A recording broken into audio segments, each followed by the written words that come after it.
ជំរាបសួរបងប្អូនថ្ងៃនេះមានអ្នកជំងឺម្នាក់ទៀតហើយដែលគាត់មានបញ្ហាពវៀនធ្ងន់ធ្ងរប៉ុន្តែគាត់មិនឈឺពេះពវៀនទេគាត់ពវៀនមានបញ្ហាពវៀនស្អិតហើយពេទ្យរវះហើយរវះអញ្ចឹងចេះឈ្មោះដែរឈ្មោះមាត់ធីនៅខេត្តណាឃុំណាដែរនៅខេត្តពីរវែងអញ្ចឹងស្រីជប់ហើយមើលឈឺអាការៈដែលគេហៅថាពវៀនស្អិតពវៀនឈឺយ៉ាងម៉េចឈឺងើបធ្វើយើងចុកហើយចង់ដង្ហើមឲ្យយើងវាក់និយាយចំទៅធ្វើទុកវាវាក់នេះវាហ្នឹងអញ្ចឹងបាទធ្វើទុកនិយាយចំដើរក៏ដើររួចចុកលមូលអញ្ចឹងបាទចុកលមួបត់ជើងពិបាកបត់ជើងមកយូរថ្ងៃឯងបត់ជើងរងយូរថ្ងៃដែរបាទវាស្អិតលមូលចុកយកដល់បាទចុកយកខ្លាំងហ្មងធ្វើទុកខ្លាំងណាធ្វើទុកខ្លាំងហើយ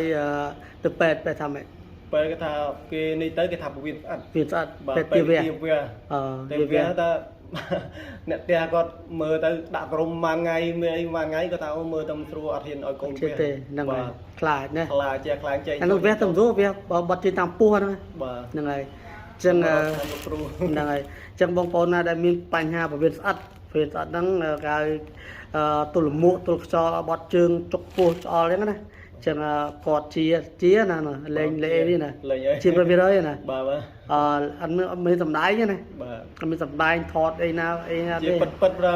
នឹងហើយអញ្ចឹងជាពិតឥឡូវគាត់មកដល់ឆ្នាំពេះវៀនមកមុខទៀតគាត់ទីពេះវៀនជាមិនពេះវៀនណាវានិយាយចំទៅប្រហែលដល់ពេលយើងផឹកអានឹងទៅធូហ៎បាទធូច្រើនយើងអត់មានឈឺចុកចាប់ឲ្យមានអីនេះអញ្ចឹងបាទលេខក្តៅលេខលមូលលេខបត់ជើងនេះស្រួលហ្នឹងណាអញ្ចឹងបងប្អូនណាដែលមានបញ្ហាពវៀនស្អិតពេះវៀនមករត់ឆ្នាំលេខគ្រូក្តាននៅឃុំយសចាំងស្រុកព្រាំងខេត្តព្រៃវែង076កេរ6 8ខែ7 088 622ដើម73ដើម09 015 858 757អរគុណច្រើនបងណានឹងបានឲ្យសុភាជាពិតចឹងអ្នកជំងឺដែលមានបញ្ហាពវៀនស្អិត